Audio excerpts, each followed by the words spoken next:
Hola, mi nombre es María Alejandra, soy estudiante de psicología. Esta es la materia de idioma intermedio intensivo y en esta oportunidad estaremos hablando sobre los condicionales.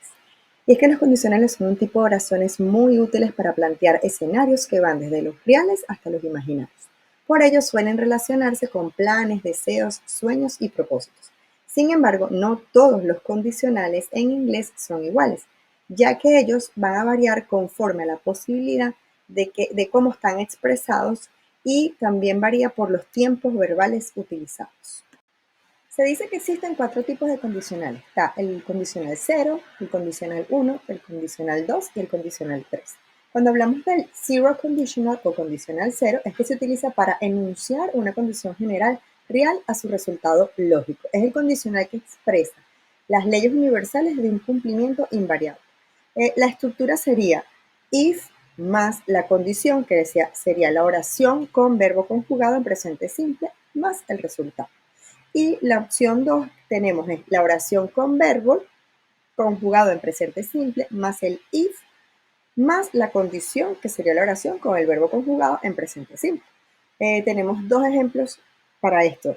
If I wake up late, I am late for work. El otro sería if I put sugar on the lemonade, it tastes sweet. Ok, cuando hablamos del first conditional o el condicional número 1, es que se utiliza para plantear escenarios en el futuro cuya realización vaya a ser muy probable. Por ello, es un condicional indicado para expresar planes. Su estructura es, la opción 1 sería if más la oración con el verbo conjugado en presente simple, más will, que sería la oración con verbo en infinitivo, y la otra opción sería oración con verbo en infinitivo más will más if más la oración con verbo conjugado en presente simple. Ahora vamos a hacer dos ejemplos. Yo lo hice con el nombre de mi hija. If Amelia is late again, I will be mad. I will be mad if Amelia is late again. Ahora bien, hablamos del condicional 2 o el second conditional, que ya entra el terreno de escenarios imaginarios hipotéticos. Y estos se usan para plantear ideas irreales del presente o acciones en el futuro que vayan a resultar muy poco probables.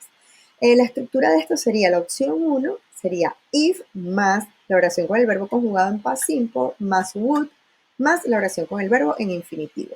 Y la opción 2 sería al revés, sería oración con el verbo infinitivo más would más if más la oración con el verbo conjugado en past simple. Entre los ejemplos podríamos poner el primero, if I could read people's mind, I would be a millionaire. Y el segundo sería, if I were younger, I would travel more.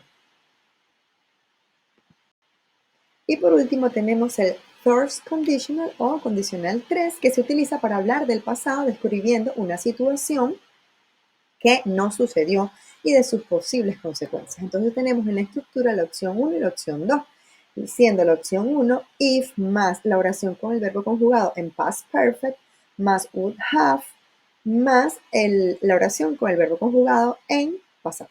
Y la opción 2 sería la oración con el verbo conjugado en pasado más would have más if más la oración con el verbo conjugado en past perfect.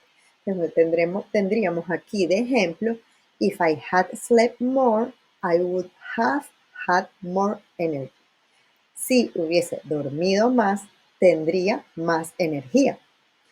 If I had woken up earlier, I would have arrived on time. Si me hubiese despertado más temprano, habría llegado a tiempo. Y así llegamos al final y podemos concluir que los condicionales se pueden utilizar para hablar de todo aquello que ocurrirá, de lo que podría ocurrir, de lo que nos gustaría que ocurriera o de lo que no ocurrió en un momento dado y cuáles serían sus consecuencias. Muchísimas gracias por su atención.